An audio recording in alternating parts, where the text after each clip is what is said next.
Hello YouTube and welcome to another video. This is going to be a little bit of an unboxing, a little bit of a channel update, and somewhat of a public service announcement. The next vacuum pump video that I'm releasing, which will probably be after this video, is going to be an hour-long video of a very thorough teardown, rebuild, and then some of the things that I ran into along the way. I do not expect any of my regular viewers to watch this video. Unless you're extremely interested in vacuum pumps, this is going to be a long video to sit through. There's lots of good information in there if you ever have a vacuum pump that you need to tear down and rebuild. And if you're thinking about buying a vacuum pump, it's a good information. Or if you just want to know what happens inside of a vacuum pump. But otherwise, probably not very entertaining. And again, I do not expect you guys to sit through this video and watch it. So this video here is going to be an unboxing of some sale materials that I got from fiberglast.com, as well as a couple other materials that I got for helping with building the bed plate. The last few videos and this one has been a bit of a mess. This is currently Sunday, June 20th, 2021. And I was trying to get 3 videos together for this weekend so that I could release them while I was away. We went camping this weekend and it just didn't work out at all. The hour-long video that I had to export and then upload wouldn't export for me because the file size was too large, but my Mac wasn't telling me, iMovie wasn't telling me that that's what the problem was. So it took me 4 failed attempts at exporting it before I realized what was happening. By that time we were out camping. I tried it a few more times. My battery ended up going dead and I didn't really have any way to charge the battery, not efficiently anyway, and I didn't have any internet service, so that's why you guys are getting this video very late.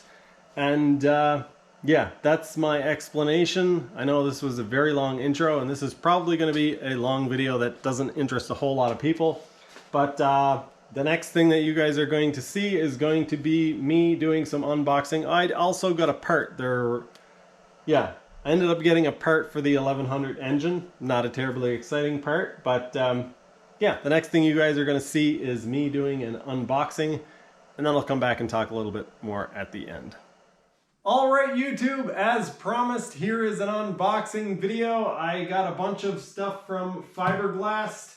Most of it's not terribly exciting, and I also got something from eBay, which once again, not terribly exciting, but I'm not going to have a video or a regular video for you guys this Sunday. This video is actually probably going to get released on Sunday, but I'm not going to have a regular video on Sunday because I'm going to be away camping. This was a pretty rough week. It was very busy for me, and I was struggling getting the vacuum pump sorted out. I ended up having to take 3 vacuum pumps back to the post office and ship them off. I haven't been able to do much to the X2 because I've been very busy. I kind of started to do a little bit of sanding work, and then I had to do some other things. I did some work on the bathroom this week. I did some yard work, and yeah, time flies. Anyway, I'm going to open this up and show you guys what it is. Not terribly exciting, but it does give me some freedom to play with the one that I already have. That's right, I ordered a part that I already have one of. The one that came from the Jetski Brothers was in kind of rough condition. I'll try to leave a link to the video that shows you guys why it's in rough condition. The Jetski Brothers probably already know what I'm talking about now, based on the shape and size of this package and by my explanation. So let's find out what's in here.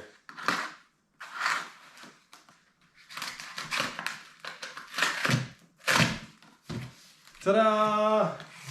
It's a flywheel.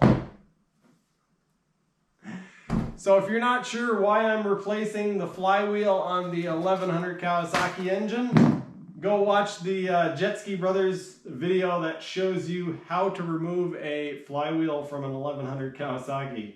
The flywheel that is on the 1100 engine is kind of in rough condition, so I think what I'm actually going to do is do a little bit of TIG welding on it to make sure that it doesn't fly apart. and then put it in my lathe and see how much weight I can safely or comfortably remove off of it. And then maybe do some back-to-back testing once I get the thing on the water, and we can see if there's actually a noticeable difference. Anyway, let's tear into these things. I ended up ordering from these guys for two reasons. One reason was they had a decent price on something that I needed, and then after I ordered that, they had a sale. It's one of those things where they, you know, once you buy stuff from them, they want you as a customer. So they had a, I think it was 24% off of the next stuff that I bought. I have a really bad memory, so this will be fun because we'll open this up and I'll get to see what's in here as you guys do. I know there's some like vacuum bagging materials and stuff, but oh. Okay, this is cool. So a lot of people recommend, actually Zach and a couple other people recommended using masking tape on fiberglass. When you want to cut it, you mask it off and then you cut on the masking tape and it holds the stuff from fraying apart. And it works quite well. It depends on your tape, how good your tape is. But this is the actual stuff that fiberglass uses. It's supposed to hold the material together quite well. And from what I've seen, I've got stuff from Composite Envisions and a couple of other places. And the tape that they use has a much more aggressive glue on it than masking tape. So masking tape does work, but I got a roll of this stuff. It was fairly inexpensive. It has a line down the center, so you have a place to cut along, and it is quite sticky, so it will stick to the fabric quite well. So that's the first thing I got. So 4-ounce breather, 60 wide, 7-yard roll. I guess what I can do to maybe make this a little bit more interesting for you guys, I'll actually get the invoice. Where did I put it? And I'll read off the prices of this stuff. 7 yards of 60-inch 4-ounce breather. It was $20.96 US. The next one. What is this? It's purple. This I think is nylon bagging film below, so it's low temperature bagging film. $9.50 for 3 yards. Oh my goodness. Oh, I got some more tacky stuff. It's not in bad shape. Kind of surprised they shipped it like that though. I actually ordered it from these guys to find out how they would ship it. I guess I could have just asked them. But that's how much of a weirdo I am. Rather than ask them how they would ship it, I ordered 4 rolls.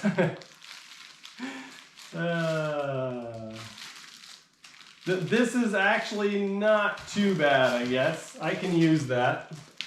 Sealant tape. It was $8.50 a roll, so $33.80 for 4 rolls of tape. All right, so we got. What on earth is this? This just looks like bagging material. I guess let's read the thing. Oh, I know what this is. This is 6 yards of bagging film. It's $21.56. So what this is an actual bag or a tube. So instead of it coming off as a single sheet, it comes off as a tube. So you have a top side and a bottom side that are joined on the edges. And then all you need to do is put it's for envelope bagging. So you cut off a section of it and then you tape off each end and you have a bag. Yeah, I got this stuff in 4 foot and in 2 feet. So the 4 foot polyethylene was 6 yards, 21.56, and 5 yard of the 24-inch for $8.97. So the 2 foot stuff will make perfect bags, I'm assuming. Will make perfect bags for the bed plates when I go to vacuum bag them, because that's how I plan on bagging them, is at envelope bagging and just putting the whole mold in the bag and putting a vacuum on the whole thing. So I like this idea. Maybe there's a good reason not to do it, but I'm going to give it a try and hope that it works out. And then this is just, I think, normal peel ply without anything special done to it. Yeah, polyester release ply, 60 inches, 6 yard roll. So polyester release ply, 60 by 6 yards, so $32. How much is that per yard? Was this a good deal? So I think it was okay deal, but I think I checked the price of it and it was actually quite high. I don't know, maybe the polyester release ply stuff is more expensive than the I don't know, whatever normal stuff is, but man, my cat is gonna love that box. Yeah, so this is the roll of stuff. This is like a tube of bagging film. So let's see if it's wide enough. Oh, it's probably not gonna be wide enough, is it? It might work. We'll find, oh, I could do it this way. Yeah, that's right. I don't have to do it this way, I can do it this way. That would actually make more sense. Okay, so there it is, isn't that cute? Okay, so then there's this. I thought I ordered it wider than this. What should I start with? Yeah, we'll start with this. What this is, as you guys will know, I am planning on making a carbon fiber bed plate. And one of the things that I've talked about is the fact that with the 6 ounce carbon fiber that I have, I'm gonna have to lay like, I think, over 24 layers. I think it's like 23 thousandths of an inch or something like that. Anyway, in order to build up the 6 millimeters that I want it to be, I would have to add a huge amount of layers, which is problematic because there's more chance of air getting trapped in between the layers. So what this is a unidirectional carbon fiber, quilted unidirectional carbon fiber fabric. Basically, this is 22.3 ounce cloth, and I forget exactly what the thickness of it is, but this will not only allow me to build up layers a lot more quickly, but it will allow me to add strength in different ways to the bed plate. So the plan with this stuff is to cut it up carefully and to lay it down in different directions across the bed plate, so that I can make sure that it's strong in specific areas, or specific directions in specific areas. How about that? I'll open this up, but let's talk about this other stuff first.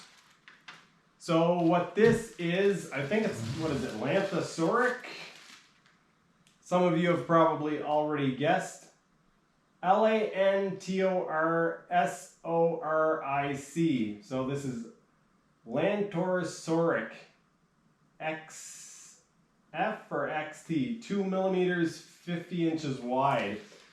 So this is a core material, and it can be used for a couple of different things, or I guess one of the main ideas is for it to be used as a flow media when you're making sandwich materials. So you put it between materials and it allows for both sides of those materials to get wet out. One of the neat things about doing laminations is that, all right, I just went completely off-road and started telling you guys a story about how I used to work in a plywood factory, trying to explain laminations and how they have their advantages and disadvantages. Basically, when you're making fiberglass or carbon fiber or whatever laminations, you can use different fabrics to give your material different characteristics.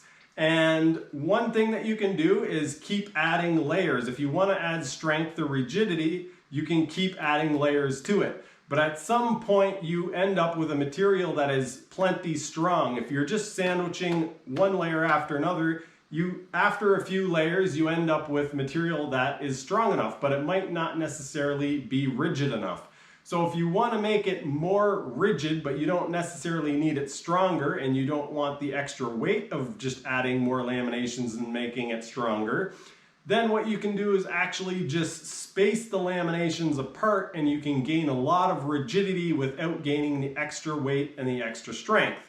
Strength usually isn't a bad thing, but it comes hand in hand with weight. And if you don't want that extra weight, then you can put a core material in between or space those materials out, gain rigidity without gaining a lot of extra weight.